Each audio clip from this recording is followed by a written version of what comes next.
Saludos, mi queridísima y siempre bien ponderada gente de Terra. Aquí su rememorador favorito, Virgilio de Sirene, para darles la bienvenida y comentarles que mis colegas de este canal, Sala de Archivo número 3, tienen mi autorización para resubir mi contenido. Asimismo, invitarlos a participar de las rememoraciones en vivo, ya sea en este mismo canal o en Twitch. Estamos leyendo novelas de Warhammer casi todos los días del mes. Por lo menos 25 días de cada mes estamos leyendo Warhammer.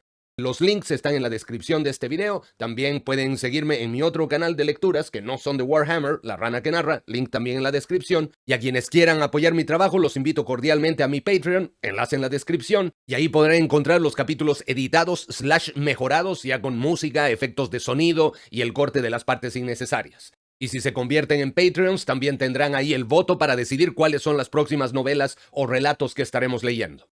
Sin más preámbulos, demos inicio a la función de hoy. ¡Que disfruten! Muy bien, entonces, queridísima gente de Terra. Ha sido un largo lapso sin vernos. Estos 2 días he estado con harta quest. He estado como caballero de Caliban, haciendo ahí hartas cosas, cumpliendo con el deber como corresponde. Y bueno, por eso mismo no... Han sido un par de días que hemos estado sin vernos, pero como se prometió en la última sesión, sin falta el domingo estaríamos de vuelta para cumplir con nuestro sagrado deber imperial, la rememoración que permite que la historia que dio curso a esta galaxia se recuerde, se rememore, como enuncia, o sea, como indica la misma palabra, el vocablo. Muy bien, querida gente de Terra, es un placer, placentero, placer, maravilloso placer estar aquí presente con ustedes una vez más para esta nuestra actividad que ya está en nuestra parte de nosotros, de nuestra hermandad. ¿Cómo han estado ustedes? Espero que hayan estado de lo mejor. Espero que esas quests que hayan tenido ustedes hayan sido, por un lado, difíciles, porque la dificultad los hace levelear, les hace ganar experiencia, pero espero que hayan tenido el mayor de los éxitos. Y si ese éxito no hubiese llegado todavía y estuviésemos en esa etapa de la historia donde todo parece perdido y parece que el futuro es oscuro y negro y qué sé yo, bla, bla, bla, tranquilidad, tranquilidad, son etapas, más fuerza es lo que les deseo para que atraviesen esas etapas y se dirijan hacia ese glorioso y radiante futuro que les espera, nos espera. Antes de continuar, mi querida gente de Terra, por favor, reciban de mi parte un águila imperial, unos engranajes del Mechanicum y un saludo a la antigua, por supuesto, como nos enseñó el venerable Acton Cruce. Y hoy empezamos la parte 4, sí, a ver, esperen, déjenme confirmar, porque era, a ver, la primera no me acuerdo qué se llamaba, pero después venía la primera paralela, Thor Cristo era la tercera y esta es la segunda paralela. La cuarta. La primera era Cabeza de Puente. Perfecto. Cabeza de Puente, la primera paralela. Thor Cristo, la segunda paralela. Muy bien. Entonces, todavía no hemos leído a Aureliano respondiendo a su pregunta, querido Alex. Todavía no. Está en el futuro. Bueno, aunque quienes hemos tenido la oportunidad de viajar por la disformidad y presenciar un poco de sus misterios, entendemos que el tiempo en realidad es una cuestión más compleja. Entonces, como que el pasado y el futuro y todo está ocurriendo al mismo tiempo, entonces podría de cierta manera decir que ya lo leímos, pero no va a encontrar testimonio en YouTube porque bueno, todavía no ha sido transmitido. Aquí es una cuestión rara, pero se viene. Y saludos también a esa estela roja que se hace presente en la transmisión, Tyberos de Redwake, bienvenido amigo mío. Ay, por fin terminaste los 1000 hijos, Emilio. Maravilloso, maravilloso. Espero que hayas sufrido, amigo mío. Porque eso uno desea a los amigos warhammeros, que sufran así con las novelas que hay que sufrir. Que a través de pasarlo mal, a través del masoquismo, lo pasen bien. Espero que hayas llorado, amigo mío. Ay, señor. Y bienvenido también a nuestro Causa, Pecausa. Bienvenido, amigo mío. Un gusto verlo nuevamente. Entonces, mi querida gente, sin más dilación, procedamos con nuestra misión. Procedemos con la cuarta parte, la segunda paralela. Capítulo 1. Cuando el teniente coronel Leonid entró en el sepulcro, la llama situada al final de la vela osciló con la corriente provocada por la puerta delantera. Arrodillado ante una estatua de basalto del emperador en el osario de la capilla, el castellano Vauban tapó la llama con la mano, protegiéndola del viento, y encendió una vela por los hombres del batallón A, como habrían hecho durante los 6 días posteriores a la caída de Tor Cristo. Leonid mantuvo una distancia respetuosa con su oficial al mando, esperando que terminaran las oraciones por los muertos, y Vauban agradeció la comprensión de su oficial. La sombría torre conocida como el Sepulcro se levantaba sobre la ladera noroeste de las montañas, muy por encima de la ciudadela. Construida en un mármol suave y negro veteado con hebras de oro, era un tubo alto y hueco de unos 30 metros de diámetro y 100 de alto. Sus paredes interiores estaban repletas de cientos de osarios que contenían los huesos blanqueados de todos los hombres que habían portado el título de castellano. A Vauban le había servido de mucho consuelo imaginar que algún día él también tendría un lugar de honor entre los muertos venerados, pero sabía que eso no era más que un sueño. Con toda probabilidad, él finalizaría sus días como un cuerpo disecado en algún lugar de la ciudadela, asesinado por su enemigo infernal. La idea de que sus huesos fueran barridos y limpiados por las tormentas de arena de aquel planeta lo llenaba de gran melancolía. Todo el suelo era un disco pulimentado de sólido bronce. Su superficie estaba grabada con una intrincada tracería de líneas arremolinadas que serpenteaban elegantemente por la superficie, cruzándose y entretejiéndose en una danza cautivadora. Parecía un rompecabezas donde la solución, si es que había una, era siempre esquiva. Vauban sabía que era posible perder fácilmente varias horas intentando desentrañar el diseño a simple vista, pero ya había decidido hacía tiempo que era un misterio que nunca resolvería. Se incorporó con una mueca de dolor cuando le crujieron las articulaciones. La guerra era un juego de jóvenes, y él era demasiado mayor para soportar los horrores que estaba presenciando. Hizo una reverencia hacia la imagen grabada del emperador y susurró: «Dios emperador, bríndame la fortaleza para cumplir tus deseos. No soy más que un hombre con el valor de un hombre, y necesito tu sabiduría sagrada para guiarme en nuestro momento de necesidad». La estatua permaneció en silencio y el comandante de Hydra Cordatus giró sobre sus talones y se encaminó hacia la puerta, a las cámaras exteriores del sepulcro. Vauban pensaba que ya sabía lo que era la angustia porque había contemplado las escenas de destrucción en Jericho Falls y en las llanuras cuando los guerreros de hierro engañaron a los artilleros de Tor Cristo para que bombardearan a sus propios hombres. Sin embargo, con la caída de Tor Cristo y la muerte de casi 7,000 hombres, averiguó la verdadera profundidad de la miseria. Tantos muertos y la batalla no había acabado todavía. Hizo una señal a Leonid cuando pasó a su lado y su segundo al mando cerró la puerta de la casa de los muertos iluminada con velas. Las cámaras exteriores del sepulcro eran una construcción ligera y abierta, como si los arquitectos hubieran entendido que la mente humana solo podía absorber cierto dolor y que había momentos en que era bueno celebrar la inmortalidad del espíritu. Unos brillantes globos luminosos, emplazados detrás de unas ventanas con vidrieras rematadas en arco, lanzaban una luz dorada y azul celeste sobre el suelo de mármol. Vauban se detuvo un momento para admirar el trabajo de unos artistas que habían muerto hacía 10,000 años. Representaban escenas de batalla junto con imágenes del emperador ascendido a su trono y gestas de héroes marines espaciales muertos hacía mucho tiempo. «Bonitas, ¿verdad?», susurró. «Bonitas, ¿verdad?», susurró Vauban. «Sí, señor, ya lo creo», afirmó Leonid. «Es triste que vayan a ser destruidas». «Señor». Vauban volvió a mirar a su segundo al mando con una sonrisa triste. «Creo que a nuestros enemigos no les importaría ver este sitio reducido a polvo, ¿no crees, Mijail?» «Posiblemente», admitió Leonid con amargura. «Pero siempre y cuando no seamos traicionados por la sed de gloria de un hombre o por la cobardía de otro, les haremos pagar por cada metro que avancen». Vauban podía entender la amargura de Leonid.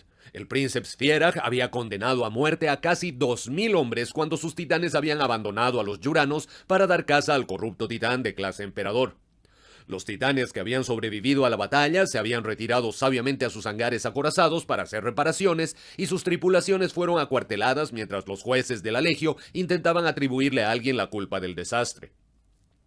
La muerte de Fierag lo hizo mucho más fácil para ellos, proporcionándoles un chivo expiatorio muerto.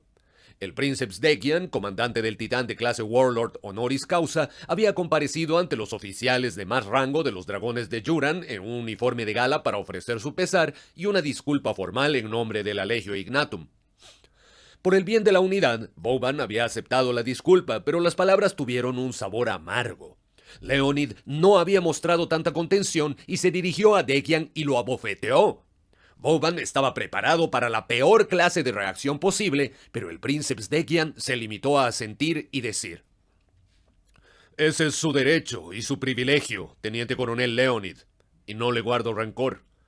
El Princeps Dekian desenvainó entonces su sable curvo y dio un paso adelante para ofrecérselo con el puño por delante a Leonid.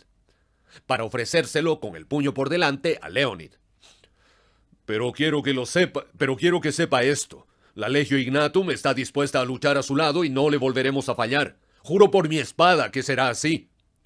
Vauban estaba atónito.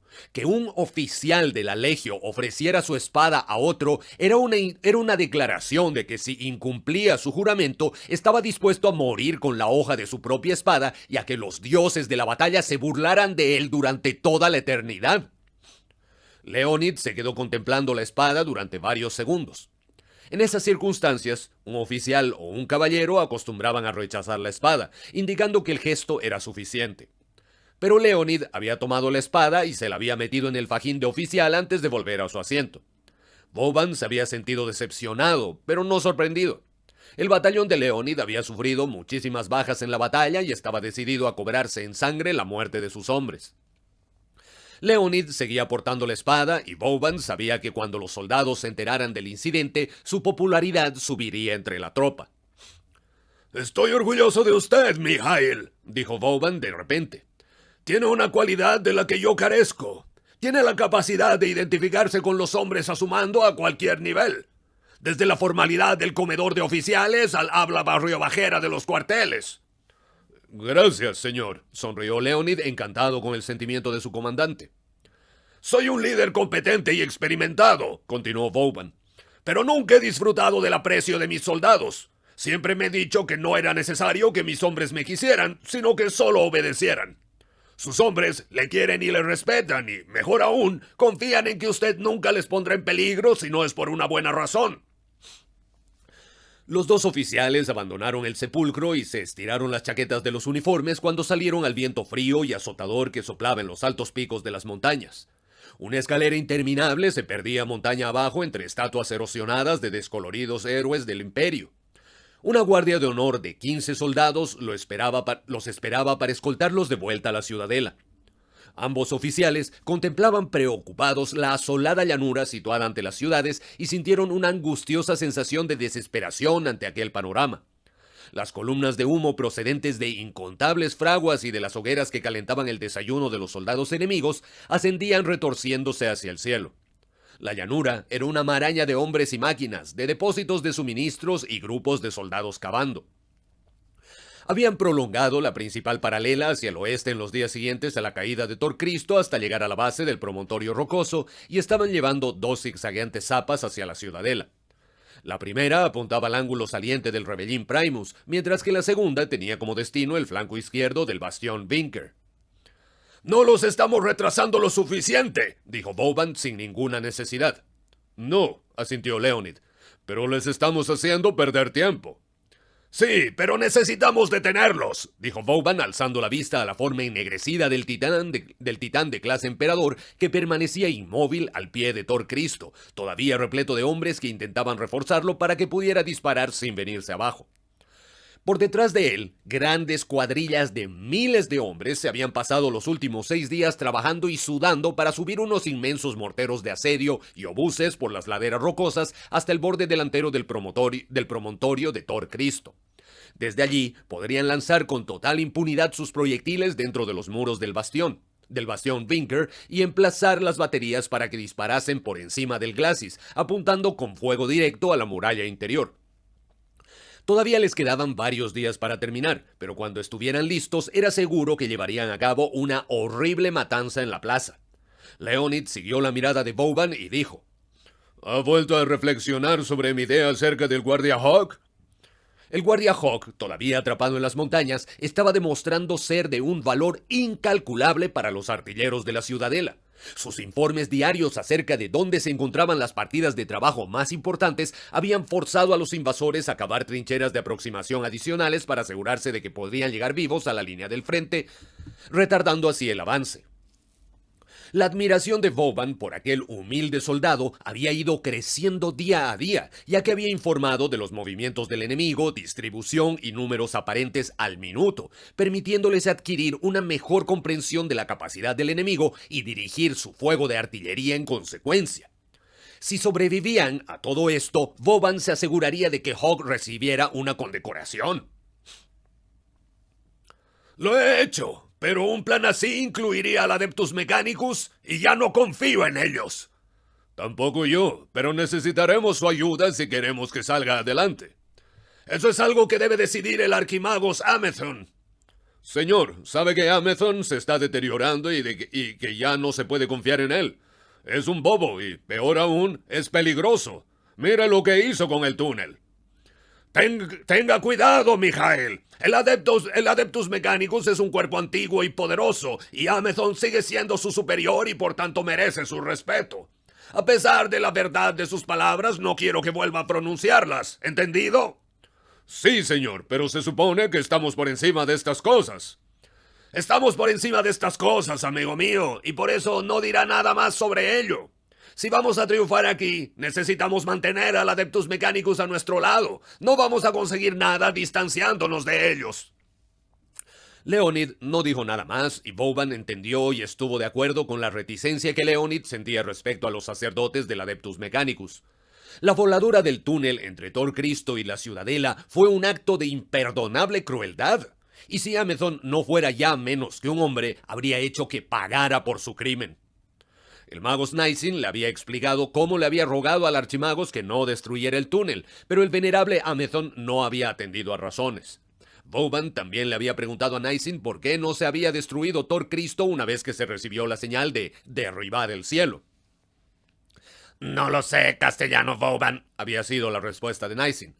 Tal vez le falló el valor al mayor Tedeschi en el último momento y no pudo cumplir con su deber. Vauban estuvo entonces a punto de perder los estribos, recordando la horrorosa visión de un arrogante gigante vestido con armadura de exterminador, lanzando a Tedeschi a la muerte desde las almenas del bastión Marte cuando la batalla ya terminaba.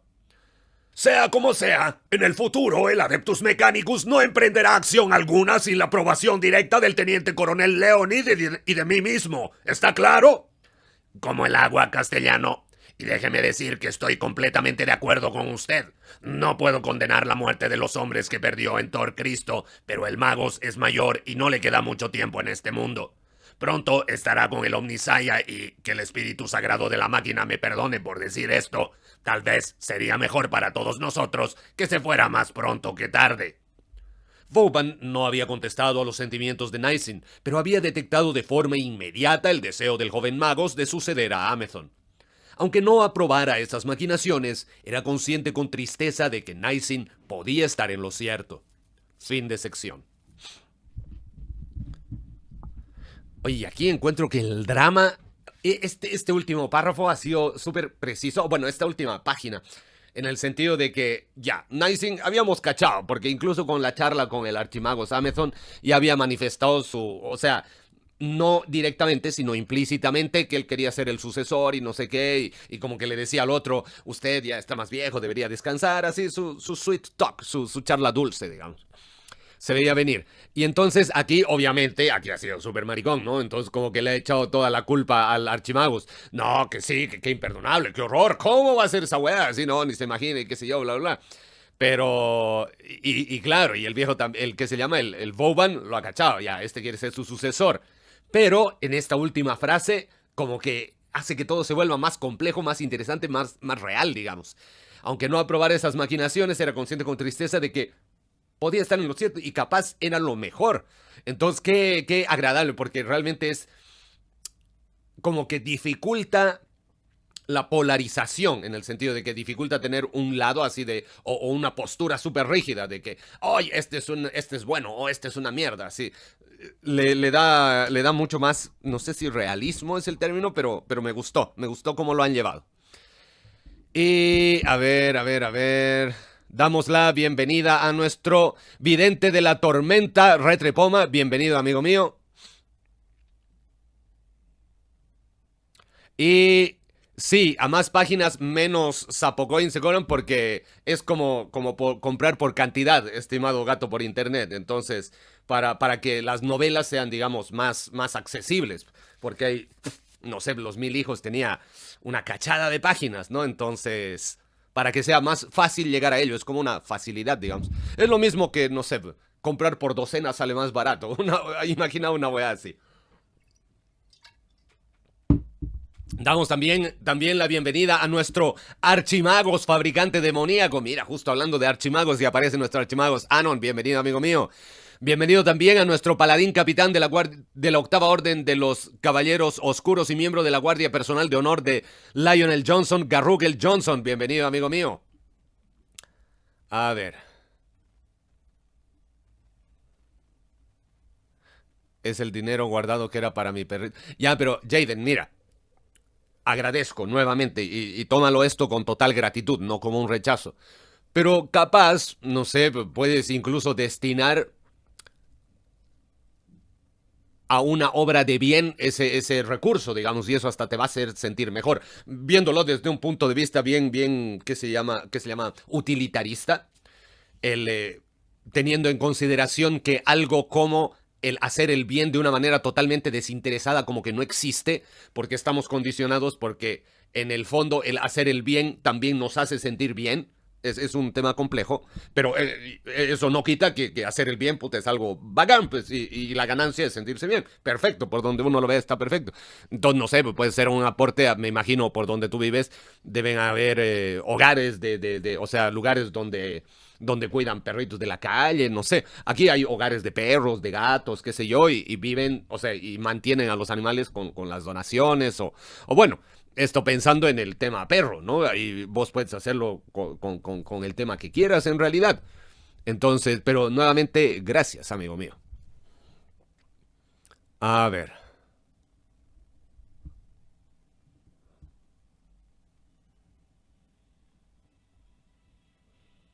Bueno, y en cuanto a los de la herejía, sí, a mí también Comandante Ishida me ha dicho que hay hartos que son malitos, malitos. Y por decir, no sé, me ha gustado hasta ahora infinitamente más, digamos, aunque tal vez es injusta la comparación con Batalla por el Abismo. Batalla por el Abismo claramente no es uno de los libros estrella. El, entonces, ¿qué se llama? Yo aquí siento que vamos bien. Yo le vacilo, como les he comentado en el anterior capítulo. Y damos también la bienvenida para la pregonera de las bendiciones del dios más joven y psicóloga de confianza de Lucius el Eterno, Rogue the Princess. Bienvenida, amiga mía.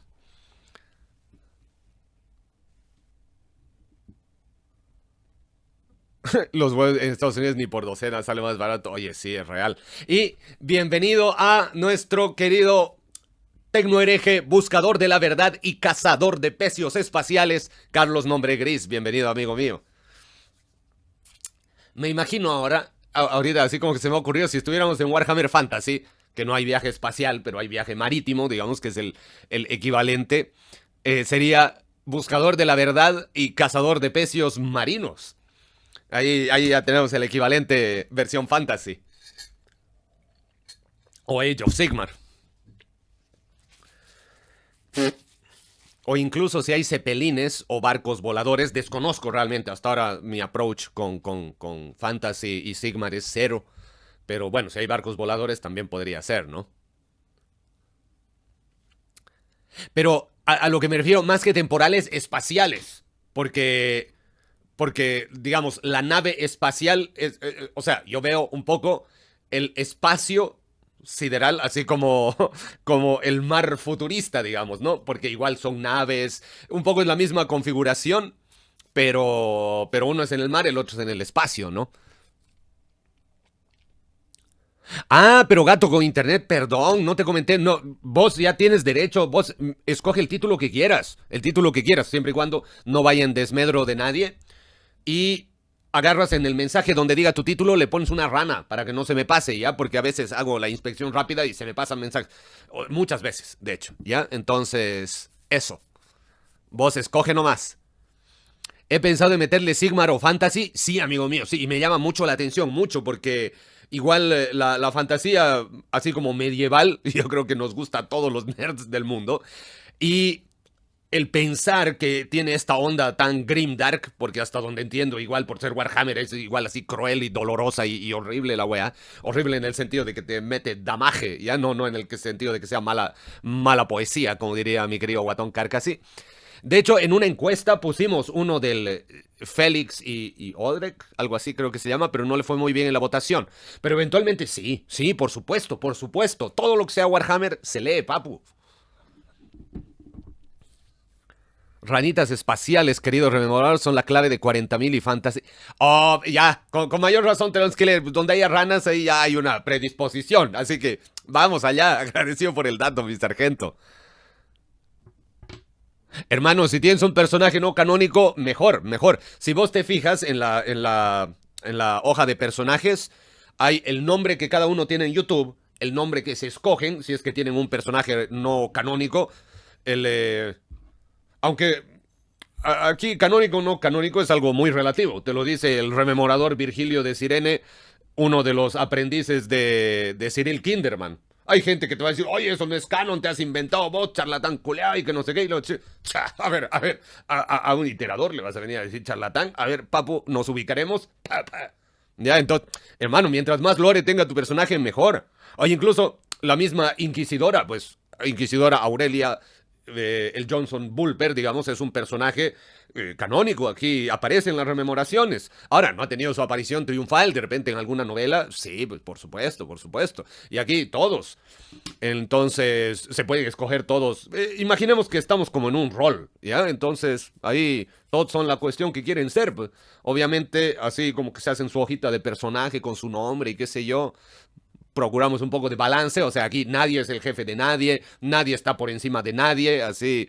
Entonces, mientras mantengamos eso, hagan lo que quieran, amigos míos.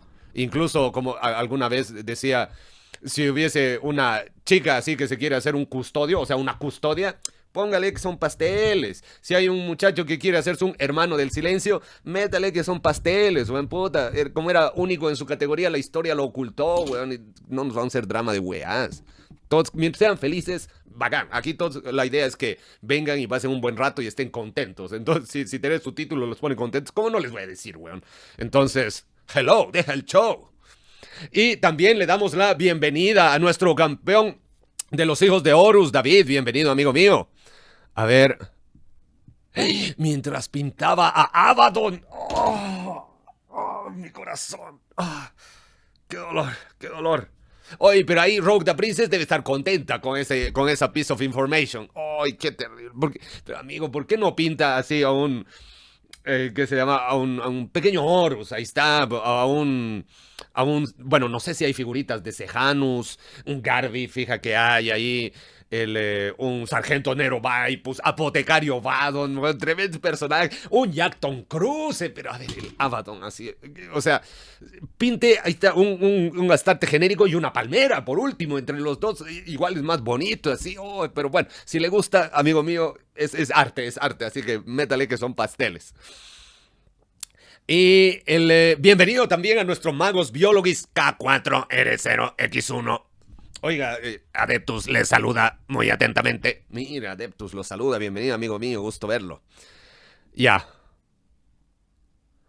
Aunque las mujeres justo... Ah, bueno, o sea, lo que me voy es que yo no sé si es canon o no es canon. Solo vi muy de pasada una noticia y sé que unos se quejaban y otros decían que estaba bien. Como todo en la vida, ¿no? Hay dos puntos. A mí realmente no me importa. Me da lo mismo, así, porque como ni siquiera he tenido contacto, no me están cambiando nada. Entonces... realmente, y ni siquiera quise investigar mucho, porque dije, uno, debe ser la clásica pelea de que sí, contra no, y que tú eres de derecha, tú eres izquierda, tú eres comunista, tú eres fascista, esas weas, y ya, ni me quise meter. Pero sé que hubo quilombo, y lo que quiero expresar es que a mí me da lo mismo, así, como que, hermano, mientras esté bacán lo que yo leo, póngale que son pasteles.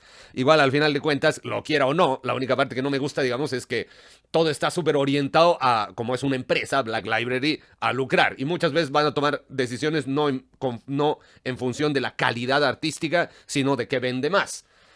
Pero puta, vivimos en la Tierra y creo que casi nada se salva de eso. Así que vayamos viendo, vayamos viendo.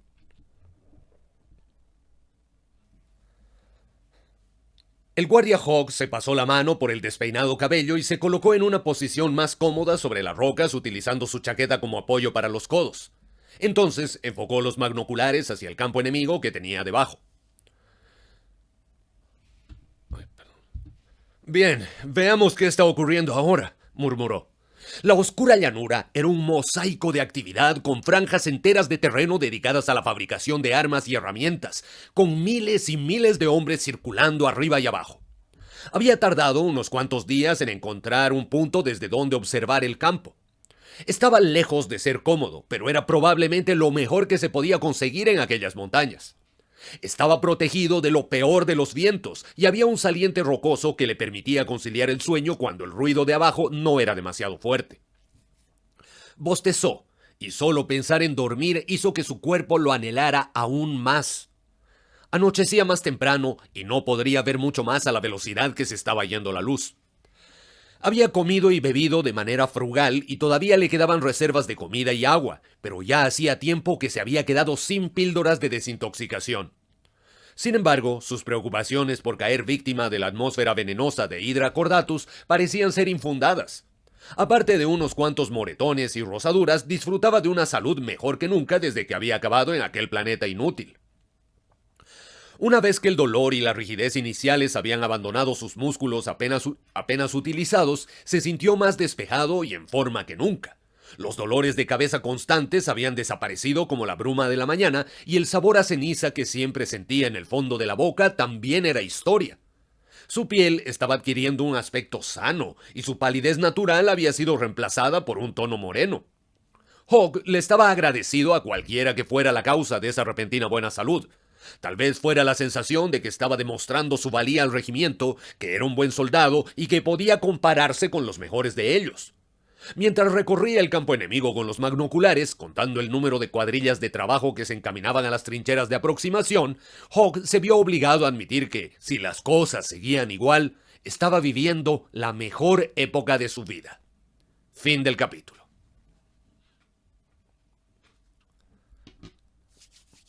¡Ay, qué! Esto del Hogg va a estar interesante, porque algún rato se va a pegar la deducción y le va a avisar al Vauban, me imagino, oiga, estos remedios en el fondo eran lo que nos enfermaba, no lo que nos mantenía sanos. Y hay algún quilombo porque me tinca que los culpables de esto deben ser el archimagos Emethon, ese. Así que está interesting.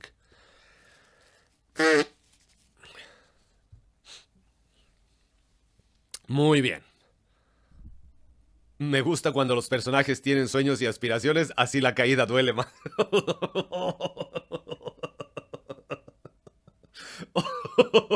Es muy conchesumadremente cierto eso. Por eso no es una regla 100%, pero van a cachar si de repente en alguna serie, libro, película, en películas no sucede tanto. Tiene que ser algo que te dé más tiempo para construir personajes. Películas, o sea, libros o series, digamos. Si hay un personaje que es así como secundario, que se lo ve muy poco, que está por ahí, de repente aparece, hace lo suyo, pero está muy ahí, muy ahí.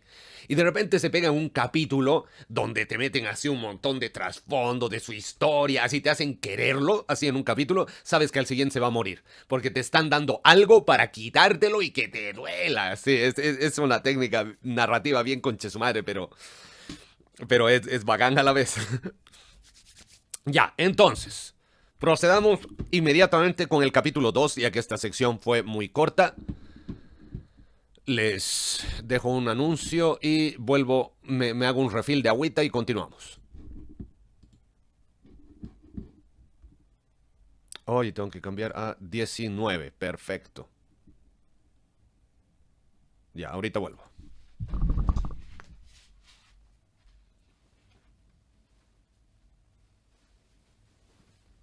Capítulo 2 de la cuarta parte. El cuchillo de hoja de hueso raspaba la sangre incrustada en un surco del pesado avambrazo y la corteza seca se juntaba en la curva parte trasera de la hoja. La rana Utorian sumergió la hoja en el caldero de agua caliente que tenía a su lado y volvió a la tarea. Una vez más, Kroger había vuelto al refugio subterráneo con toda la armadura embadurnada de sangre seca y, sin decirle una palabra, le había indicado que tenía que quitarle la armadura y limpiársela. Todas las piezas eran pesadas, excesivamente pesadas, y si no fuera por el rechinante brazo mecánico que los cirujanos carniceros de Kroger le habían injertado en el hombro, ella no habría podido levantar la armadura. Los componentes de acero negro del brazo mecánico eran nauseabundos a la vista, y el tacto de sus corruptos elementos biomecánicos avanzando como gusanos por su cuerpo la hacían desear arrancárselo del hombro. Sin embargo, los retorcidos zarcillos negros de nervio sintético habían forjado una unión indestructible con su propia carne, y ya no podía quitárselo, al igual que no podía detener el latido de su corazón. Una pesada estructura metálica servía de soporte a las piezas de la armadura de Kroger. El peto, musleras, grebas, avambrazos y gorguera estaban colocados de tal precisa forma que parecían una especie de gigantesco hombre mecánico desmembrado. Prácticamente cada centímetro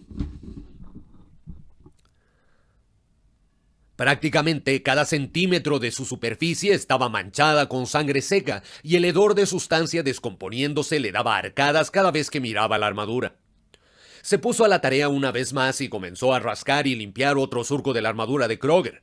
Las lágrimas le corrían por las mejillas mientras limpiaba la armadura de un monstruo, sabiendo que al día siguiente tendría que repetir la misma tarea. ¿Por qué no la había matado Kroger? Era un misterio, y prácticamente todos los días deseaba que lo hubiera hecho.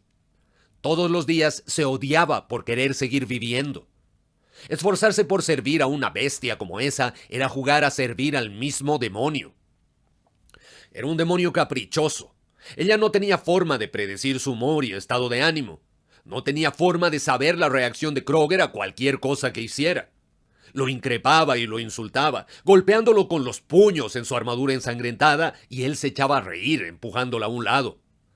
Ella accedía a sus deseos y lo encontraba poco amable e inquietante mientras se rascaba sus viejas cicatrices y lamía su propia sangre de las manos.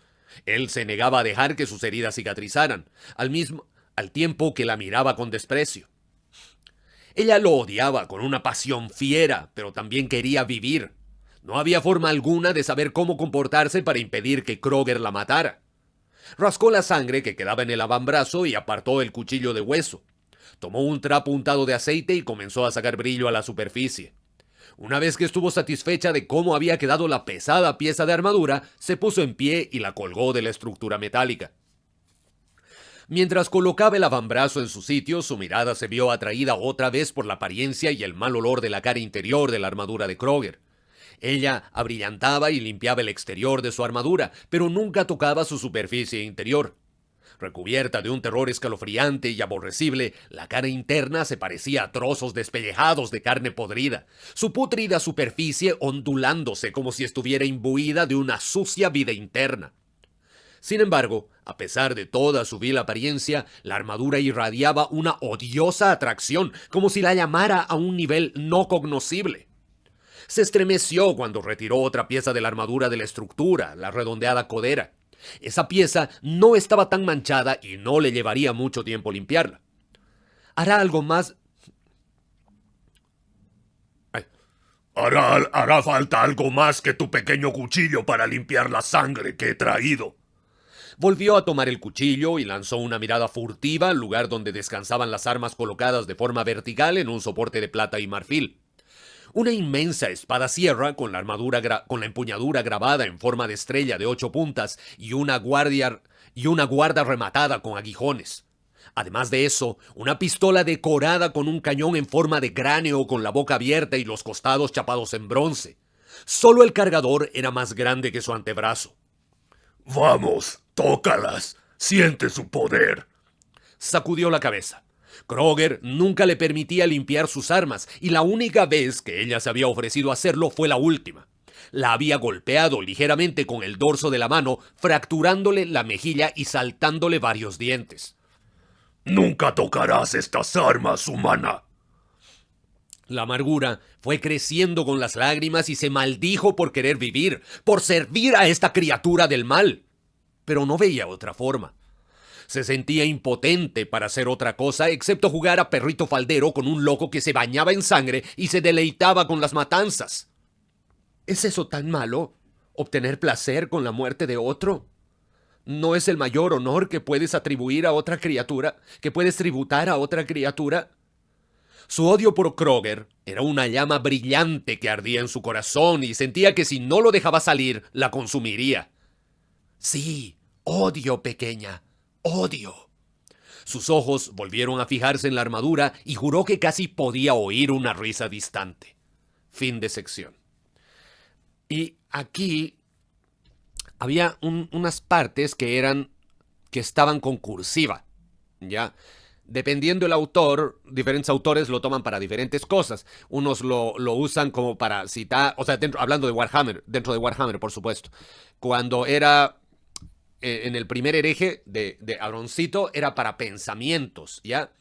O para cuando hablaba quien estaba dentro. Vale decir, si estaba hablando Argeltal verbalmente, el Deumos hablaba con cursiva. Si estaba fuera Deumos, Argeltal hablaba con cursiva. Entonces, quien estaba dentro, entonces la voz interior, llamémosle, era la cursiva. Aquí, en una primera instancia, pensé que era Kroger, o sea, como recordando algo que había dicho Kroger. Ejemplo, hará falta algo más que tu pequeño cuchillo para limpiar la sangre que he traído. Entonces pensé que era Kroger, la sangre que he traído con mi armadura. Después, vamos, tócala, siente su poder. Ya es como Kroger tentándola así a tocar la armadura, pero después le puso un charchazo y le voló un par de dientes. Y después, ¿eso es tan malo, obtener placer con la muerte de otro? Sí, odio, pequeña, odio. Entonces ya no era... Y en algún momento también pensé que podría ser ella, cuando ella preguntándose si matar a otra criatura era tan malo. Pero no, pues claramente quien está hablando aquí es Horn, ¿ya? Entonces es la sangre que te he traído, como Korn es ¿qué se llama? El dios de la violencia y la matanza y el derramamiento de sangre y qué sé yo.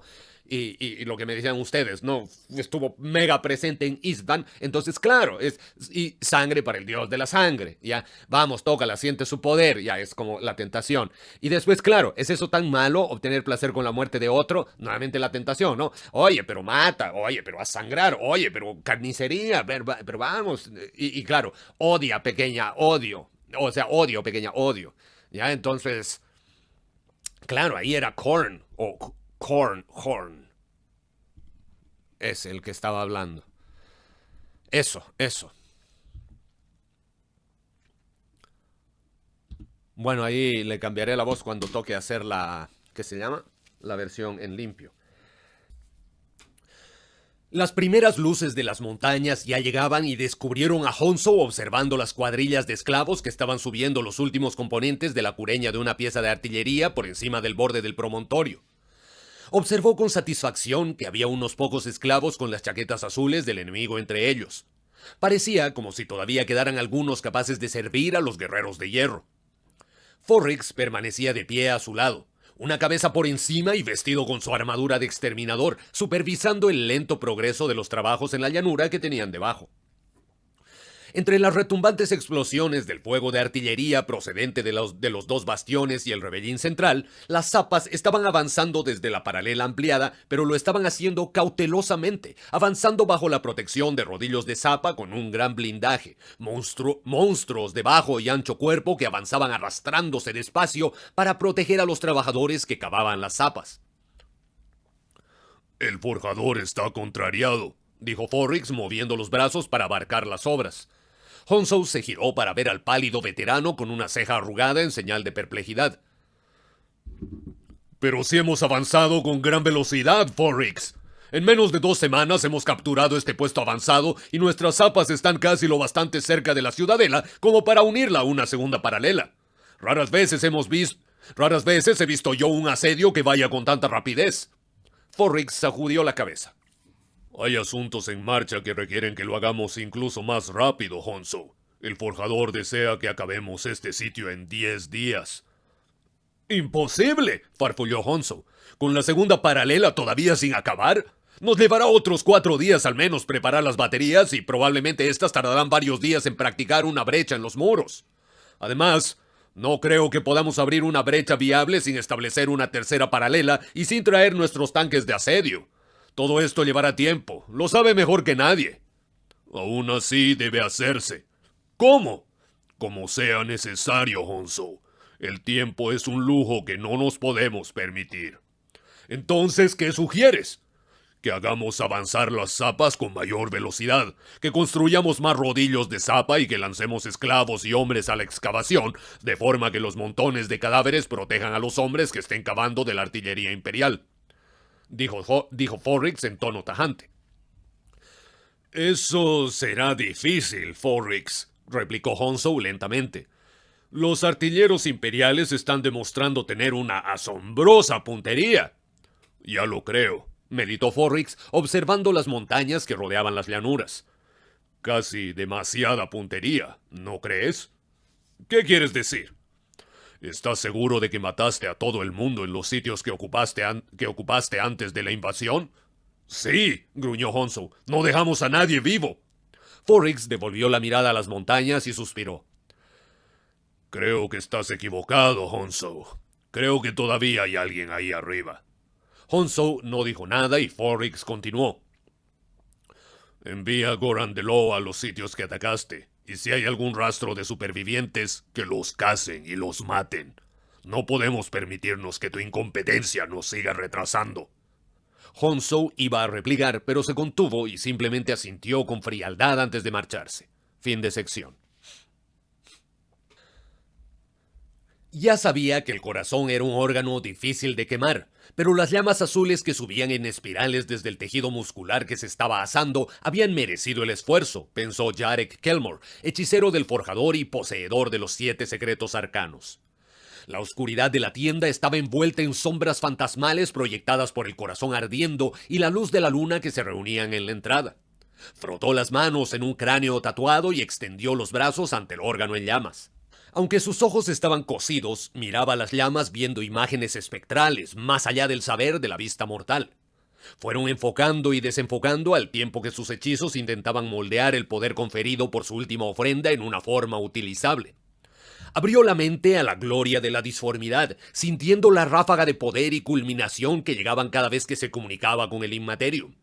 Como siempre, sentía los arañazos, la insistente presencia de innumerables bestias astrales que lanzaban sus garras contra cualquier intruso en su reino, sus irreflexivos azotes atraídos por su presencia. Dichos fantasmas informes no tenían trascendencia para él. Eran las otras criaturas más poderosas que estaban al acecho en las profundidades encantadas de la disformidad las que lo preocupaban. Sentía que las energías generadas por la disformidad fluían a través de él, canalizadas e intensificadas por los sellos grabados en su armadura de oro y plata. Símbolos de antigua importancia geomántica ayudaban a contener las poderosas energías que reunió dentro de su carne y, aunque su físico estaba perfeccionado, sabía que el poder al que estaba llamando podía destruirlo en un instante si perdía el control sobre él. El poder recorrió las frágiles terminaciones de sus nervios, dispersándose por todo su cuerpo, y un luminescente fuego verde se desarrolló detrás de sus ojos, derramándose bajo los párpados cosidos y reuniéndose como lágrimas de esmeralda sobre sus mejillas antes de desvanecerse en una nube tóxica de brillante niebla. La niebla se retorcía y formaba espirales, aunque no había viento alguno que la empujara, alzándose en volutas desde su boca y ojos antes de deslizarse alrededor de sus hombros como una serpiente. Unos zarcillos de luz verde salieron reptando del hechicero y se movieron ondulantes por el aire para llegar a las llamas del corazón ardiente. Las llamas silbaron y chisporrotearon con gran ferocidad mientras se consumían. Unas imágenes fugaces centellearon tras los ojos de Kelmore.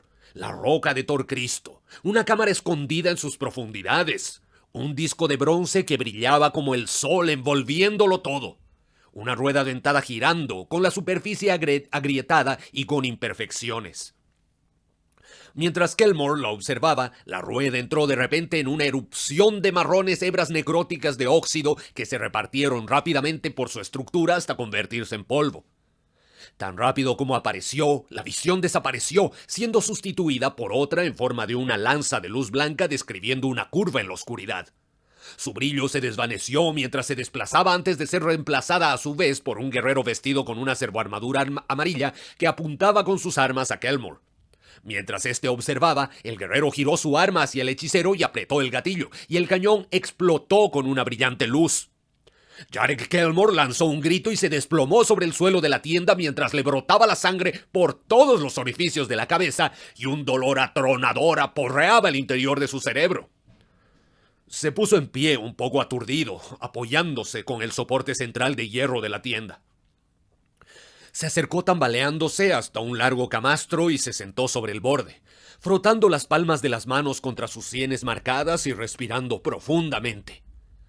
Era lo mismo de antes, pero con cada visión la intensidad se hacía mayor y él sabía que se estaba acercando un momento crucial de confluencia.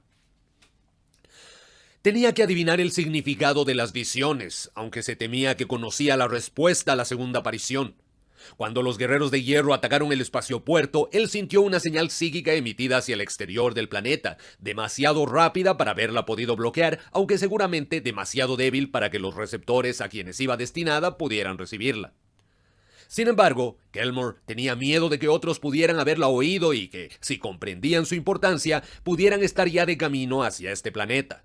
No se lo había dicho al forjador de armas y confiaba en que los capitanes de su señor serían capaces de completar la destrucción de la ciudadela antes de que llegara a Hydra Cordatus cualquier tipo de ayuda. Había enviado la pinaza de combate Rompepiedras al distante punto de asalto del sistema para que estuviera al acecho en previsión de cualquier posible rescatador, pero, consumido por la molesta sospecha de que ya era demasiado tarde, la había llamado para que regresara. Su cábala de acólitos había hablado de susurradores mentales en el planeta que no eran de los suyos. ¿Cómo era posible aquello? Era un misterio para Kelmore. Habría sido necesaria mucha astucia para haber evitado al rompepiedras, pero en ese caso no estaban allí. ¿O sí? Las inmensas naves mercantes que orbitaban el planeta no estaban equipadas con analistas místicos que les permitieran detectar cualquier enemigo que se acercara. ¿Habría pasado algo mientras el rompepiedras estaba en otro sitio? Y si fuera así, ¿a dónde había ido y qué había hecho en el tiempo que había transcurrido? La paranoia, su compañera constante, lo tenía bien agarrado y su mente era un hervidero de todo tipo de posibilidades espantosas. ¿Debería contarle al forjador sus sospechas? ¿Debería encargarse él solo de ello? ¿Debería fingir ignorancia? Ninguna de las opciones era especialmente interesante y a Kelmore lo invadía un terrible presentimiento. Por lo que se refería a la primera visión, bueno, de esa estaba más seguro. Se dio la vuelta cuando escuchó detrás de él un suave gemido. Sonrió de manera forzada mirando a la cara del adepto Cicerin. El anterior sacerdote del Adeptus Mechanicus, que Kroger casi había matado en el ataque al espaciopuerto, estaba encadenado, desnudo, a una mesa de caballete en ángulo, mitad mesa de quirófano y mitad banco de trabajo.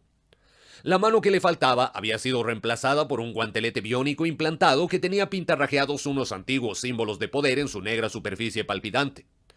Alrededor de la muñeca llevaba un ancho brazalete provisto de púas con unas garras curvas bien incrustadas en la carne que quedaba por encima del guantelete.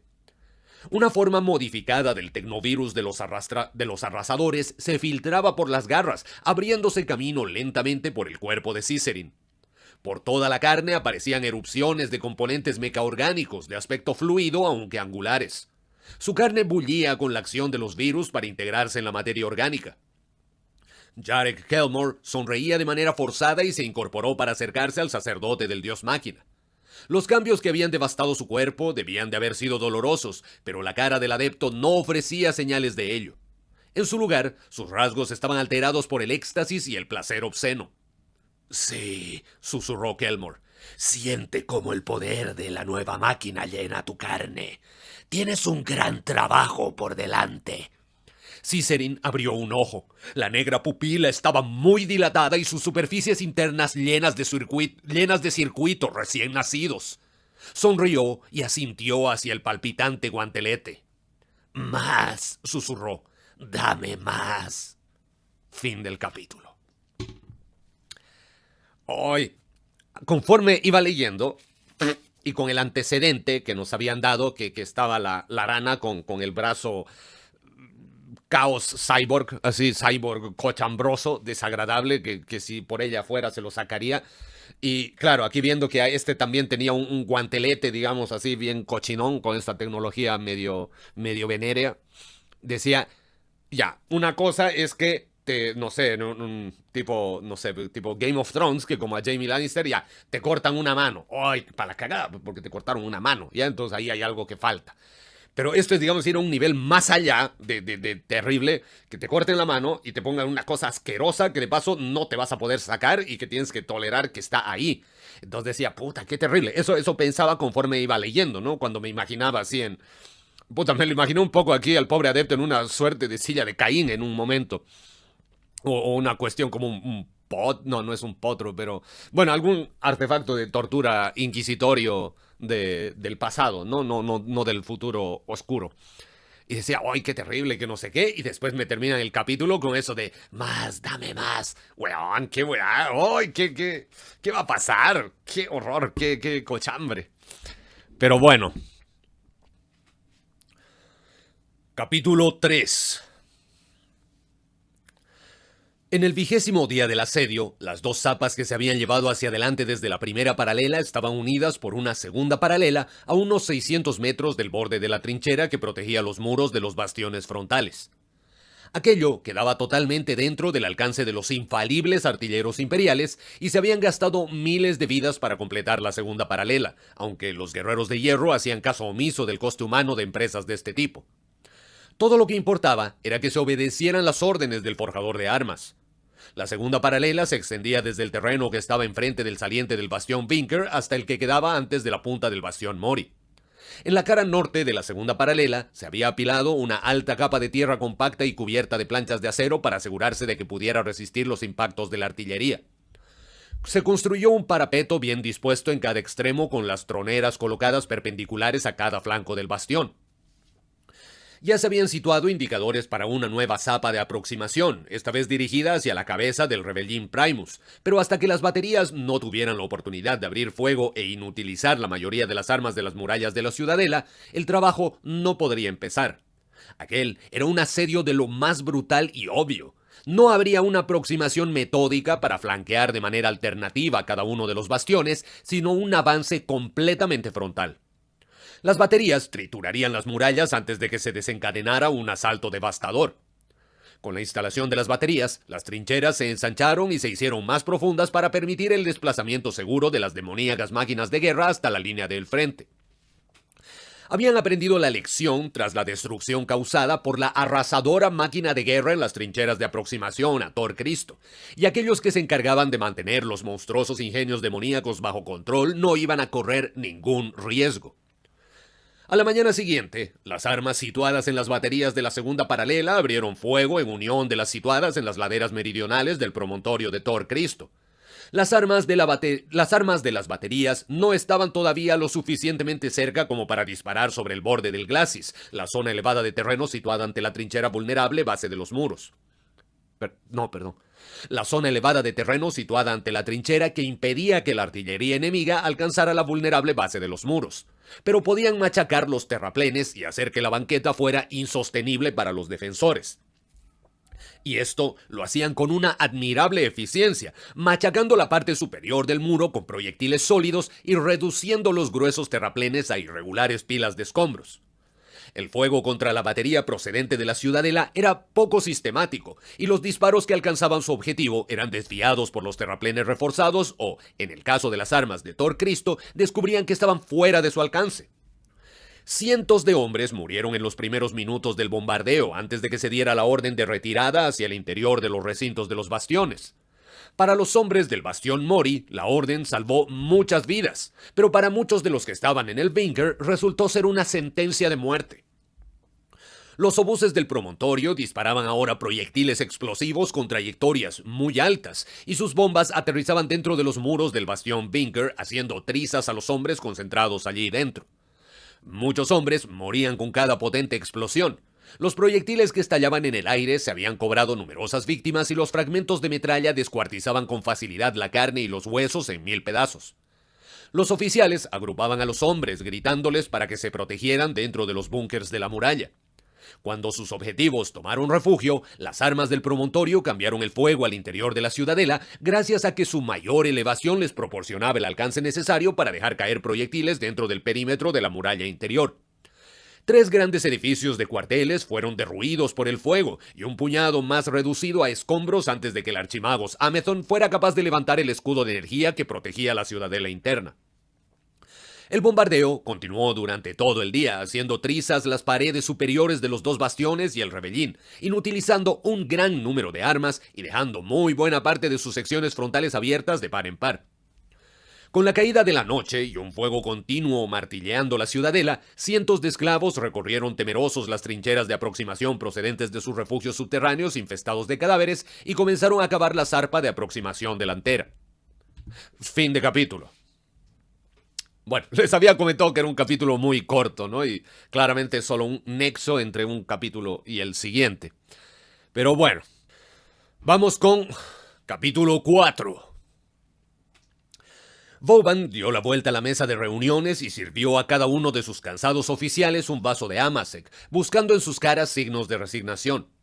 Satisfecho de no encontrar ninguno, volvió a su asiento en la cabecera de la mesa, sirvió otro vaso y lo colocó ante el asiento vacío de Gunnar Tedeschi.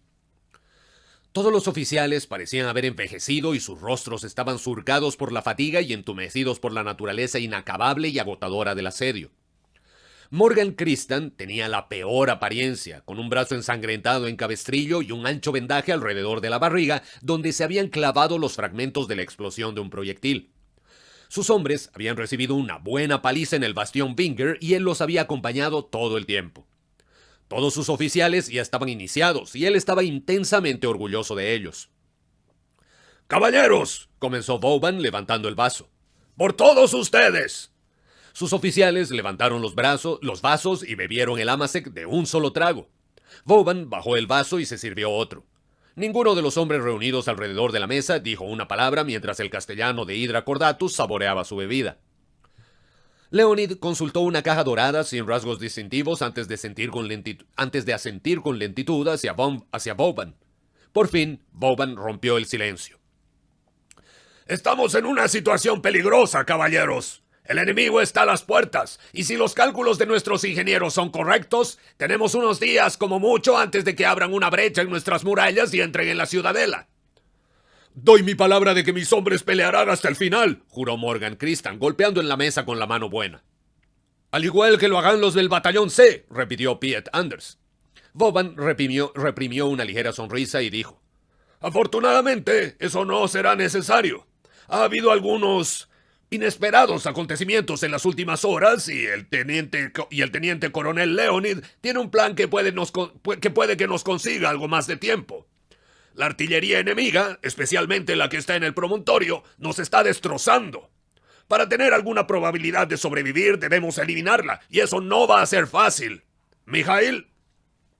Leonid se puso en pie y comprobó de nuevo la caja dorada para estar seguro de que el codificador de comunicaciones estaba funcionando de manera adecuada antes de repartir unas placas de datos a los oficiales superiores de los Yuranos.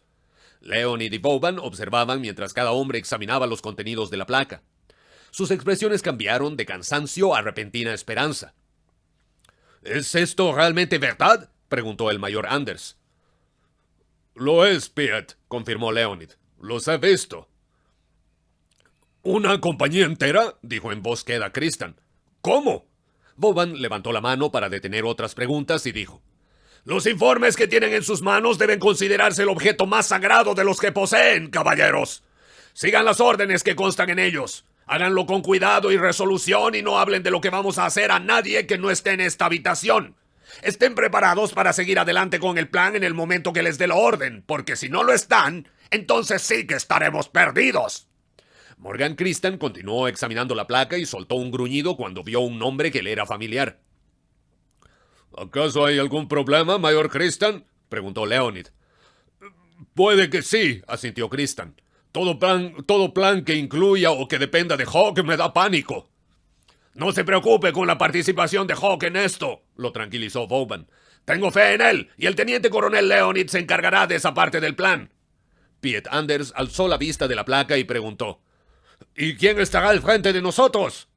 Yo lo haré, replicó Vauban. Fin de sección.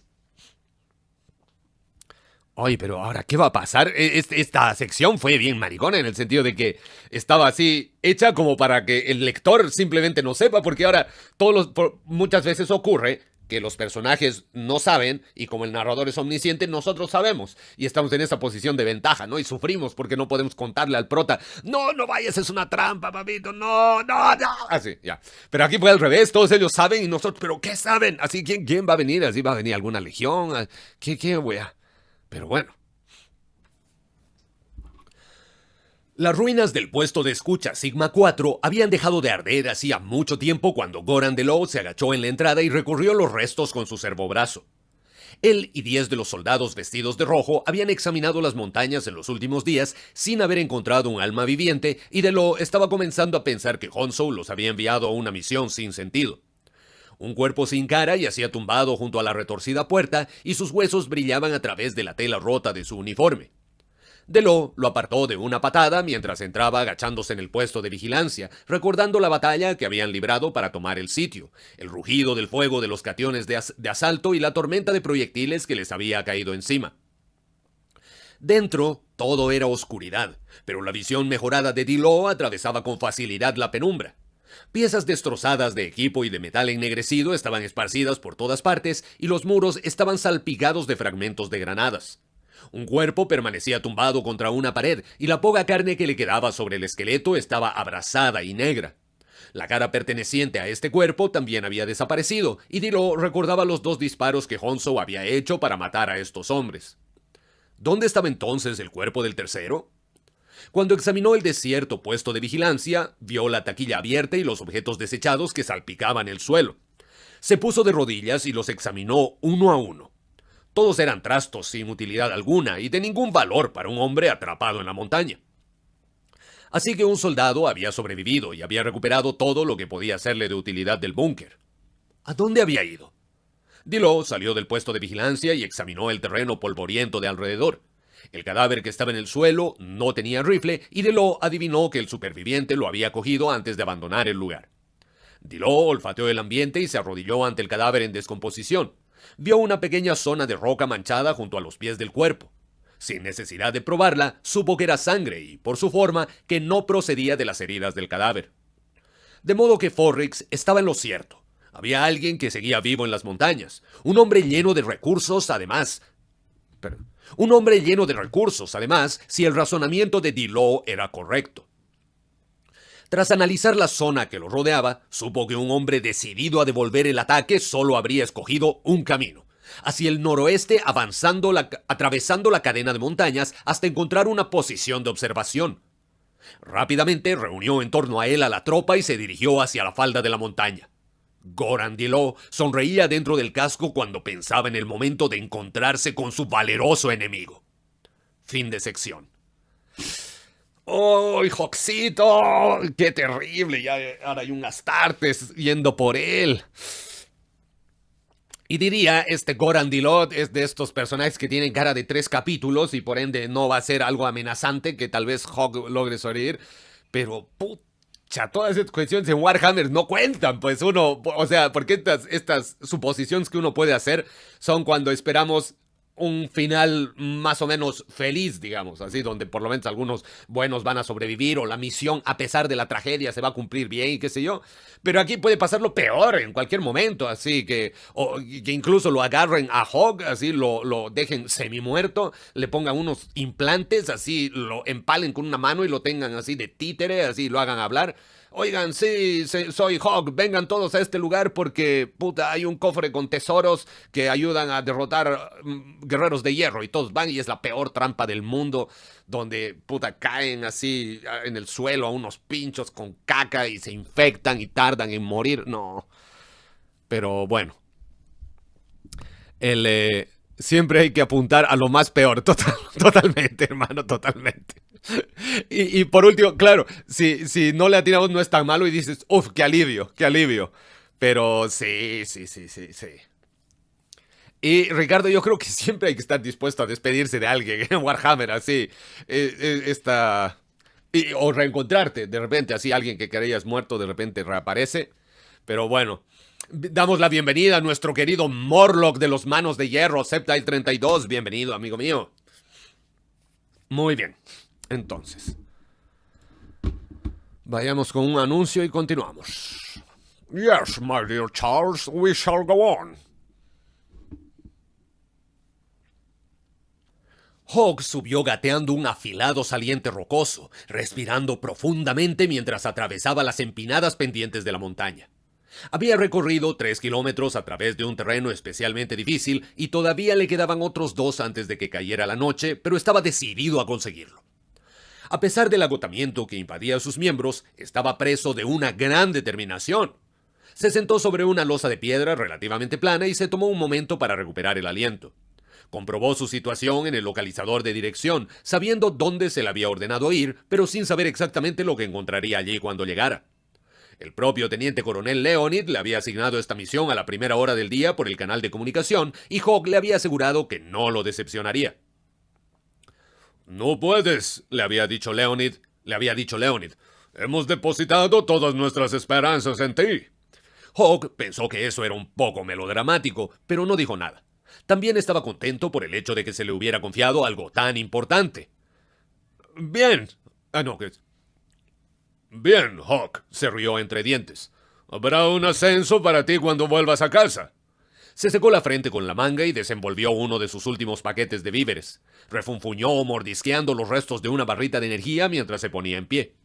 Estaba asombrado de lo bien que se sentía a pesar de no haber tomado ni una pastilla de desintoxicación durante 2 semanas. Se había adelgazado y sus músculos, especialmente los de las piernas, se habían fortalecido. Sonrió cuando se dio cuenta de que estaba en la mejor forma de los últimos años. Su creciente panza había desaparecido y sentía los pulmones más limpios que nunca. Cierto, sus suministros de comida y bebida estaban casi acabados, aunque el teniente coronel Leonid le había asegurado que estaban trabajando en ello. Engulló lo último de la barrita y tiró el envoltorio a un lado mientras entrecerraba los ojos con el sol de la tarde. Bueno, no vas a llegar allí si no te mueves, Hawk, dijo continuando con su escalada. Era el mismo. Bueno, no vas a llegar allí si no te mueves, Hawk, dijo, continuando con su escalada por la roca. Hawk se puso en camino de nuevo en el calor de la tarde. Fin de sección. Vauban y Leonid observaban las llamaradas de energía multicolores volando por encima de sus cabezas cuando los proyectiles impactaban el campo de energía invisible que protegía las zonas delimitadas por la muralla interior. Los observadores del bloqueo de la ladera norte analizaban el escudo en búsqueda de brechas, ya que algunos proyectiles estaban penetrando por donde la cobertura era incompleta y explotaban en el interior de zonas de la ciudadela que se suponía que eran seguras. El aviso que podían dar era probablemente demasiado lento, pero era mejor que nada, y una vez más, Vauban sentía que crecía su cólera hacia el archimagos Amazon. Cuando los primeros proyectiles comenzaron a abrir brechas en el escudo, él se había pasado una exasperante hora esperando a que le pusieran línea por el canal holográfico con el templo de la máquina. Sabía que perdería el tiempo si intentaba ver al archimagos en persona. ¿Por qué no está aguantando el escudo?, había demandado. Es una ardua tarea mantener una prodigiosa barrera de energía como esa, explicó el archimagos con una voz débil y titubeante. Mantener todos los demás sistemas a un nivel óptimo de eficiencia, así como el escudo, requiere una gran fortaleza. Entonces deje que los demás sistemas se vayan al infierno, dijo con furia Vauban. Si permite que falle el escudo, no habrá otros sistemas que mantener. Eso no puede ser, contestó bruscamente Amazon a la vez que cortaba la comunicación. Es más, no volvió a restablecerla sin que le importara la desesperación con la que Vauban solicitaba hablar con el archimagos. Tal vez Nising estuviera en lo cierto. Tal vez sería mejor para todos si se libraban de Amazon.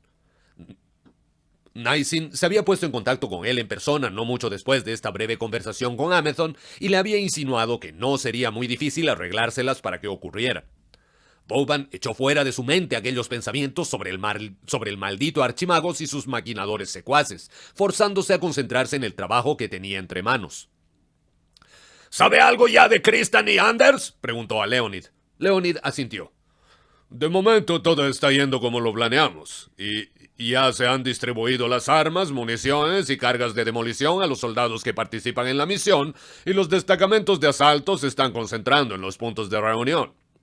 Vauban alzó la vista al cielo púrpura en el momento en el que el día pasaba del calor moderado de la tarde al frescor del crepúsculo. Ojalá que ya estuviera oscuro. No puedo soportar esta espera. Dicen que la espera es la parte más difícil, señor. ¿Y están en lo cierto, Mijail? No, se rió entre dientes Leonid. No, ni mucho menos. Prefiero la espera en todo momento. Vauban comprobó su cronómetro de bolsillo y frunció el entrecejo. ¿Hay noticias de Hawk? Todavía no, señor, pero debemos darle tiempo para llegar allí. Más vale que llegue allí pronto o sus hermanos echarán de menos a ese mago que ha secuestrado y correrá la sangre. Me gustaría evitar eso, al menos hasta que sea demasiado tarde para que ellos interfieran, Mijail. Debemos dar a Hawk un poco más de tiempo. Es un viaje complicado, señaló Leonid. ¿Cree que puede hacerlo incluso si llega ahí? ¿Si llega allí? Sí, creo que puede. Su perfil lo retrata con una inteligencia por encima de la media y ya no es la desgracia de hombre que conocimos en su día como el guardia Hawk. Ahora es un soldado. ¿Alguna idea de por qué no está tosiendo todo el día? Dice que se ha quedado sin pastillas de desintoxicación hace una semana.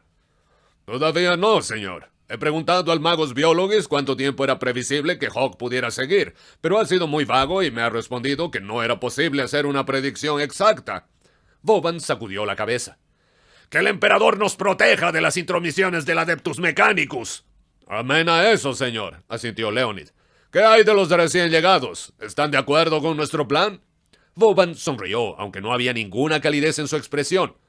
Ah, sí. Están con nosotros de todo corazón. Leonid asintió con la cabeza, pero no dijo nada, observando cómo agarraba el castellano el puño de la espada de energía. Ambos oficiales se habían vestido con sus mejores galas para la batalla y se habían tomado todas las molestias para aparecer así ante sus hombres. Vauban se había puesto la chaqueta del uniforme de gala y encima llevaba la coraza de plata con el águila de bronce pulida que brillaba intensamente. La coraza de Leonid era de bronce, pero también brillaba. La abolladura del centro, donde había recibido el disparo, había sido reparada y la armadura lucía como nueva. ¿Cuánto tardaremos?, preguntó Vauban. Leonid miró al cielo, que estaba oscureciéndose, y dijo: No mucho. Fin de sección. Goran Dilo dio la vuelta a la batería gastada de su aparato de comunicaciones y al paquete de víveres como si estuviera intentando adquirir un mejor conocimiento de su víctima mediante el tacto. Su anterior admiración por ese hombre había disminuido a medida que se acercaban y descubría la basura que iba dejando a su paso. El hombre ni siquiera se había molestado en cubrir sus pisadas y había ido dejando restos sin esconderlos donde cualquier rastreador, por poco competente que fuera, podría descubrirlos con facilidad. Adivinó que su víctima no podía estar a más de una hora por delante de él, y Dilo se sentía irritado por la falta de sentido común de su enemigo. El reto de la caza se había visto ahora reducido a tirar de la cuerda y luego matarlo. Los hombres que lo seguían eran ahora solo 6. Uno se había matado en una caída por un ancho barranco que se habían visto obligados a saltar. A los otros 3 los había matado el propio Dilo debido a su falta de habilidad y resistencia. No tenían ningún valor y él sabía que podía matar a este hombre por sus propios medios. A donde quiera que fuera ese hombre, parecía estar avanzando con una firme determinación, ya que su ritmo se había mantenido constante durante las últimas horas. Fuera lo que había al final de esta persecución, Dilo estaba seguro de una cosa: terminaría con la muerte de su presa. Fin de sección. Hawk comprobó el localizador de direcciones para saber si estaba en el lugar adecuado, ya que no podía ver mucho en la cada vez mayor oscuridad. Había llegado a una meseta plana en alguna parte de la zona más alta de las montañas. El constante tronar de la artillería de los invasores no era más que un distante ruido sordo desde allí. Se le hizo un nudo en la garganta y se secó el sudor de la frente. Estaba cansado, pero contento de haber logrado llegar hasta ese lugar, donde quiera que fuera, antes de que hubiera caído la noche. No había mucho que ver, tan solo unas piedras derrumbadas depositadas contra un corte plano y vertical en la falda de la montaña, aunque el terreno parecía bastante revuelto, como si alguien hubiera detonado un montón de explosivos. Se quitó la mochila y sacó el comunicador portátil, maldiciendo cuando vio que solo le quedaba una batería. La colocó en su sitio y apretó la runa de activación, lanzando un suspiro de alivio cuando se encendió el panel frontal con un brillo reconfortante. Levantó el auricular, cambió el dial a la frecuencia correcta y apretó el botón para hablar. «Bastión, aquí Hawk, ¿me reciben?» El aparato de comunicación chisporroteó durante un segundo antes de que sonara una voz. Lo recibimos alto y claro, Hawk. Aquí el Magus Bufo. ¿Está usted en las coordenadas especificadas? Sí, pero aparte de las vistas no encuentro nada que haga que la escalada haya merecido la pena. Describa lo que ve, ordenó Bufo. No mucho, la verdad. Es todo bastante plano aquí, aparte de una pila de rocas, pero no mucho más. Vaya a la pila de rocas y dígame qué hay allí. De acuerdo, dijo Hawk, arrastrando la mochila y el aparato de comunicación hacia las rocas y escudriñando la penumbra. Fue hacia adelante y quitó una gruesa capa de polvo. Aquí detrás hay una puerta. La caída de las rocas ha cubierto la mayor parte, pero estoy seguro de que aquí hay una puerta. ¿Se ve un panel con un teclado a un lado de la puerta? Sí, está un poco polvoriento, pero tiene buena pinta. Bien, esto es lo que tiene que hacer, explicó Bufo. Teclee el siguiente código. Tertius 3 Alpha Epsilon 9. Una vez que encajó el auricular entre el hombro y la oreja, Hawk tecleó el código y dio un paso atrás cuando la puerta se abrió retemblando sobre unos rodillos torcidos. Una ligera brisa pasó a su lado, como la expiración de algo muerto, y sintió un escalofrío. «De acuerdo, la puerta está abierta. Supongo que tengo que entrar», dijo Hawk. «Sí, entre», confirmó Bufo. «Y siga mis instrucciones. No se aparte de ellas en ningún momento». «¿Qué demonios cree que voy a hacer? ¿Irme de excursión?» Agachó la cabeza por debajo de las rocas y entró en el oscuro pasillo. Comenzó a andar, dando un traspié cuando encontró resistencia y luego tropezó y cayó al pisar sobre algo suave. Soltó una maldición al golpear el suelo y rodar unas vueltas por el pasillo, acabando cara a cara con un cadáver con la boca torcida en un rictus de terror. Soltó un chillido y se echó hacia atrás en dirección a la tenue luz que había en la entrada, donde vio otros 3 cuerpos desplomados sobre el suelo. Tenían los puños cubiertos de sangre seca, mirando a la puerta, Hawk vio unas huellas de manos ensangrentadas que cubrían su superficie interna. «¡Imperator! ¡Aquí hay cadáveres por todas partes!», gritó Hawk. «Sí, el bombardeo orbital se desvió ligeramente y alcanzó las montañas en lugar de las instalaciones. Creemos que las explosiones lanzaron tal cantidad de escombros que cubrieron las unidades de reciclaje de oxígeno y los hombres que estaban ahí dentro se asfixiaron hasta morir». ¿Asfixiados? Entonces, ¿por qué tienen las manos cubiertas de sangre? Es lógico que los hombres emplazados allí intentaran salir de las instalaciones cuando se dieron cuenta de que se había cortado el suministro de aire, dijo Bufo con una voz que carecía de toda compasión por los muertos. «Pero, ¿por qué no pudieron salir?», resolló Hawk mientras su respiración recuperaba la normalidad. «El personal de las instalaciones no tiene acceso a los códigos que permiten abrir las puertas exteriores. Constituiría un riesgo de seguridad si uno de ellos tuviera un problema». «Y por eso murieron. ¡Sois unos cabrones insensibles!». «Una precaución necesaria para que de la que es consciente todo el personal al que se destina a esas instalaciones. Ahora, ¿podemos continuar? El comandante de las instalaciones debe de tener una llave de bronce colgada del cuello. Tómela». Luchando contra su repugnancia, Hawk comprobó los cuerpos y encontró la llave en el tercer cadáver. Juró que si salía vivo de esta, iba a ir a buscar a Bufo y le iba a dar un buen puñetazo en la cara. Pasó por encima de los cuerpos y se dirigió hacia el pasillo, guardándose la llave en el bolsillo. El aire estaba estancado y enseguida comenzó a estornudar. «Casi no puedo respirar aquí», se quejó. «¿Tiene algún respirador que pueda usar hasta que los filtros de aire exteriores funcionen?» «Sí, tengo uno», replicó Hawk. Rebuscó en la bolsa para encontrar el aparato respirador, difícil de manejar, y se lo puso sobre la cabeza, encendiendo el iluminador que había a la altura de la frente. El pasillo penetraba en la oscuridad. Él comenzó a descender. Siguiendo las instrucciones de Bufo, pasó varias puertas de hierro selladas con teclados que no tenían marca alguna, salvo por el símbolo de la rueda dentada del Adeptus Mechanicus. Su respiración sonaba muy fuerte y el chasquido de los talones desgastados de sus botas y la fina voz de Bufo resonaban en las paredes. La oscuridad parecía magnificar los sonidos. A pesar de todo, Hawk sentía que su inquietud aumentaba cuanto más descendía en la montaña. Por fin, las instrucciones de Buvó lo condujeron hasta una puerta aparentemente normal, señalada con unas palabras que no podía leer, pero que eran claramente un símbolo de advertencia. Se acercó el auricular a la boca. «Bien, ya estoy aquí. ¿Ahora qué?» Utilice la llave que le quitó al comandante de las instalaciones para abrir la puerta. Hawk sacó la llave del bolsillo e hizo lo que le indicaban, echándose hacia atrás cuando la puerta se abrió y corrió a recibirlo una ráfaga de aire impregnada de aceite e incienso. Dentro estaba oscuro y cruzó la puerta dirigiendo la luz del respirador en todas direcciones. La habitación parecía ser circular y sus paredes blancas giraban en torno a un gigantesco pilar blanco que estaba en el centro y que ocupaba la mayor parte del espacio. Una escalera metálica empotrada en la pared de rococemento ascendía hacia la oscuridad que tenía a su lado. Contempló desconcertado el inmenso objeto que tenía ante sí. Hawk estiró la mano y lo tocó. Estaba caliente al tacto y daba la sensación de que hubiera cierto movimiento en su interior, pero tal vez eso fuera solo su imaginación. La base de la columna se asentaba en un foso profundo, y cuando se asomó por observarlo mejor, vio lo que parecían unas inmensas toberas, como aquellas que había visto en el extremo de uno de los misiles del equipo de armas pesadas, pero todavía más grandes. Más grandes. Todo empezó a encajar al tiempo que Hawk estiraba el cuello para intentar ver la altura de aquella cámara. «¿Esto es lo que creo que es?», le preguntó a Buvó.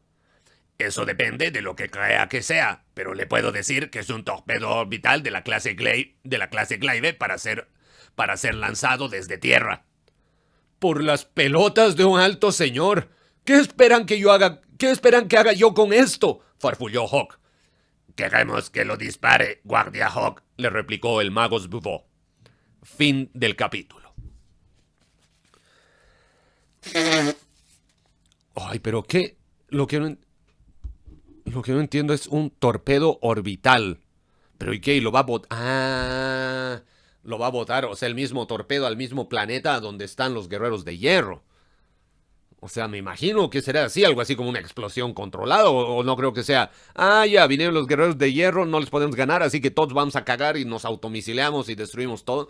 Un poco como Freezer en la primera pelea con Goku, que dice, ya no puedo ganar esta pelea, voy a destruir Namekusein, y se pitea el planeta, y después viene no sé si eran 4 minutos o 1 minuto, pero fueron los minutos más largos de la historia del anime, así eran como 400 capítulos esos minutos de autodestrucción, y claro, y nos enchufaban la misma animación mil veces, así, que los volcanes estallando, la tierra partiéndose, un árbol cayéndose, y a cada rato era eso, y una frase, y de nuevo la animación, esa otra frase, de nuevo la animación.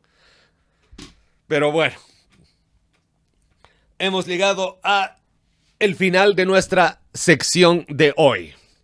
Creo que han habido muchas instancias muy interesantes, muchos ganchos que todavía no se han resuelto, que se irán resolviendo. No sé si en lo que queda de esta parte o si en la siguiente. Entendamos que todavía nos faltan esta y 2 partes más. Porque ahora, con lo que hemos leído ahora, hemos llegado al 61% de la novela. Claro, porque hoy era sección 6. Sesión 6. 61%. Con eso hemos terminado nuestra sesión de hoy. Tenemos pendiente. ¿Qué va a pasar con la Alarana que está siendo tentada por Horn y tiene su brazo cyborg cochambroso?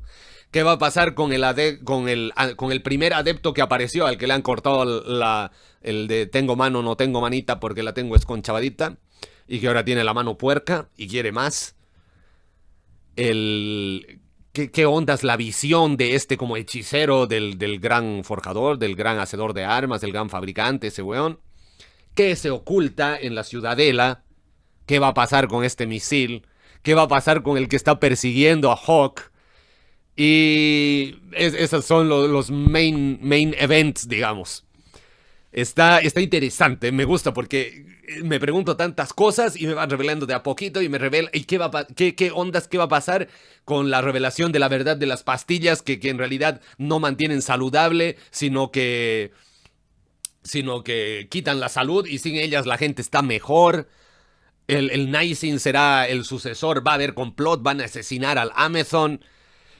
Está interesante, tiene muchos dramas así, va a volver a aparecer el Dies Irae. ¿Qué les voy a decir? A mí me ha gustado, me ha gustado. Y cuando llegue el momento de tener que enfocarnos nuevamente en el mapa, me va a volver a gustar más porque el poder ubicarnos en la geografía del lugar está bacán. Y ahí está. Miren, eso podemos definir aquí. A ver, esperen. Puede que, o sea, no estoy 100% seguro, puedo estar equivocado, me corrigen ustedes si la cachan, pero ya. El Hawk estaba caminando, según yo, pucha, lastimosamente no puedo.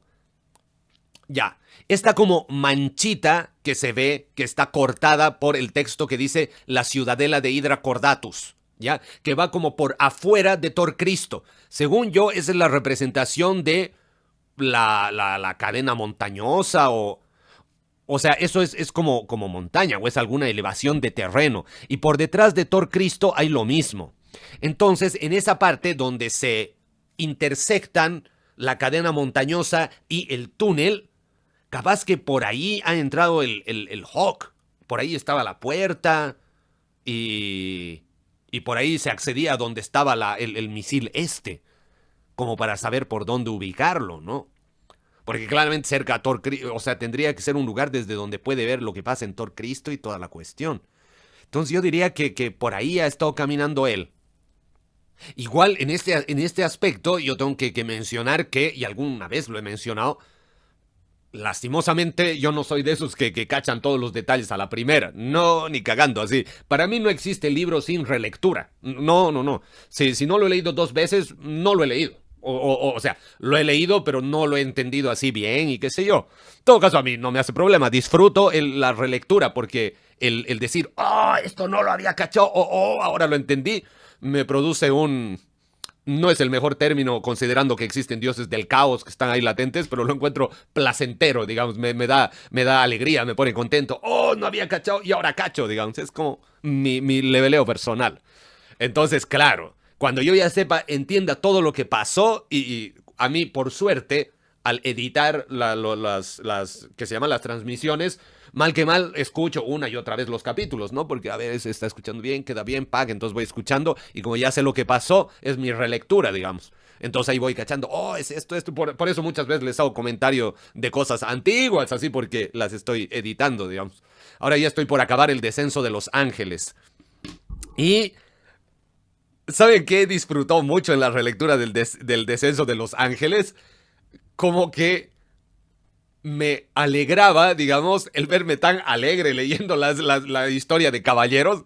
¡Ay! Como que estaba contento, así por lo menos en la primera parte de la novela, así cuando era Caliban, cazadores de monstruos, Ariel, Amadís, así. Weón, parecía guagua ahí, así como que... Así, no, maravilloso, incluso el verme, yo mismo dije, puta, que le he pasado bien. He recordado lo bien que le había pasado y espectacular. Y eso les puedo contar por ahora.